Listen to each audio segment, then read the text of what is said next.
თუ ამ ვიდეოს 2025 წელს უყურებთ და გაინტერესებს რა პროცედურა უნდა გაიარო ბაიკის გადასაფორმებლად, ამ ვიდეოს საშუალებით ჩემი გამოცდილებას გაგიზიარებთ და თან ვესტები დაგეხმაროთ. ეს ჩემი რიგით მეორე მოტოციკლია, რომელიც ცოტა ხნის წინ რუსთავში ყავდა გადასაფორმებლად წაყვანილი. აქვე აღნიშნავ ეს ვიდეო მათთვის არა ვისაც გავს პროცედურა, უკვე გავლილი აქვს, რადგან გადაფორმების პროცედურაში წესაც არაფერი შეცვლილა. 2025 წლის 25 იანვარია მოვაღწიე გულუას ქუჩას და შეიძლება ვიღაც გავაღწიო.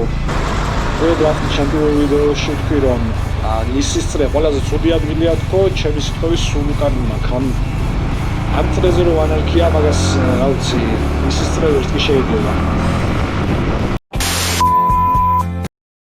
ავტობანობა მაინც ცოტა შავიდან მოვიდი, ესე იგი წინა ბაიკი დაახლოებით 2 წლის წინ მიყიდება, მაშინ ნახატარებას ვერ დასავლოდი, მიდაგური თავში წასვლა ვერ გავისკე.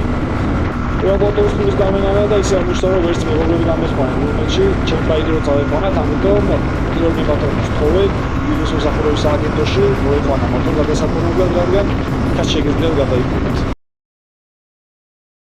პროცედურა ვიდეოში ციგნია, შეიძლება თქვას უფრო მარტივიც კი არ არის. ყველაფერი ეს პატარა შენობაშია, მაგრამ ახლა სპარტიურად ვერ მაციხე. თუ მეხსიერება აღარატოს ნიმროდ პასუხი მეკუთვნებ და იმ შემთხვევაში შესვლას გადაიწყებ.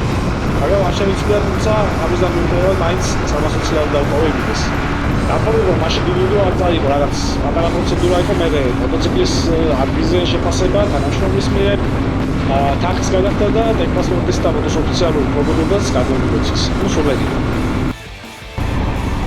ესე იგი ჩემი სიტუაცია ასეთი არის რომ მოტოციკლის მეპატრონებიდან მე ვიყავი ნოტარიუსთან, დაიწერა რომ ეს თვითონ ვადაში უნდა გადავიფორმებინა ტრანსპორტი, ამ ვადაში უკვე მქონდა ამ ტრანსპორტის განკარგვის, მათ შორის დაგებისაც და ახლა მდობილობდი და წინააღმდეგ პატრონის ტექპასპორტით, მოდიახ რომ გადავიფორმებო ოფიციალურად.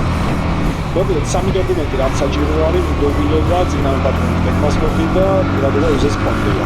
როგორც უცი ჯამრები არა, ამ ნომერზე დაფიქსირებული, მაგრამ თუ არის მაგასაც გავიგებს.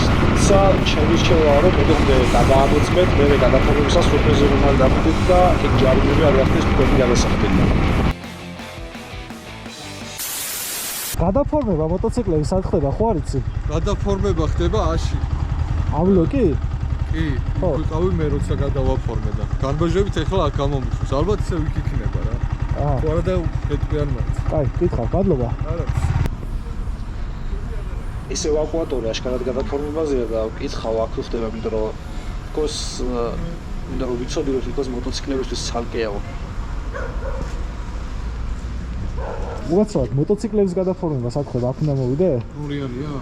კი, ნომრიანია, მინდობილობით ვარ. ცეურში. რომეს ვოდში? ცეურში, ლუგოში შეერდე და მოდი გააძღვა. აქ პროტო ნომრები მოდიან და იმ გასაგებია, მადლობა. ცეურში ვიყავი, მოტოტექნიკურად შემოწმდა, რამის ეგრეთ წოდებული ნომერი ამოიწევეს, ახლა გადავდივარ აბლოკში. აბლოკში ჩართული კაბელით აღარ შევსვლა, თუმცა აფეგეთვით რა ეტაპები იყო დარჩენილი. პირველი მივიღებში რიგის ნომერი ავიღე, სხვადასხვა ცოტა ხანი ველოდე რიგს. მეორე გადავეცი მინდობილობა და ძველი ტექპასპორტი, მესამე გადავიხადე 158 ლარი და გამოვინაცვლე იქვე, სადაც ტექპასპორტი დამზადეს. ყოველშორის იგივე სივრცეში შესაძლებელი ახალი ნომერი შევკვეთას, თუმცა ამჯერად ძველი ნომრები დავტოვე, რადგან ამ მოტოსაც რამდენიმე თვეში დავამშვიდობები, ამიტომ ახალი შეკეთას აზრი აღარ მქონდა. მოკლედ სულ ეს იყო შეჯამებისთვის ორი არჩევანი არის, რუსთავის მომსახურების სააგენტო ან დიდი დიღმის შაბათს ორივე ადგილას მუშაობ. თუ ნომრებს ნულიდან არიღებთ, სულ ეს პროცედურა გექნებათ გასავლელი, განსხვავება რუსთავში დავტოვე 158 ლარი, დიდ დიღმში 320 ლარი.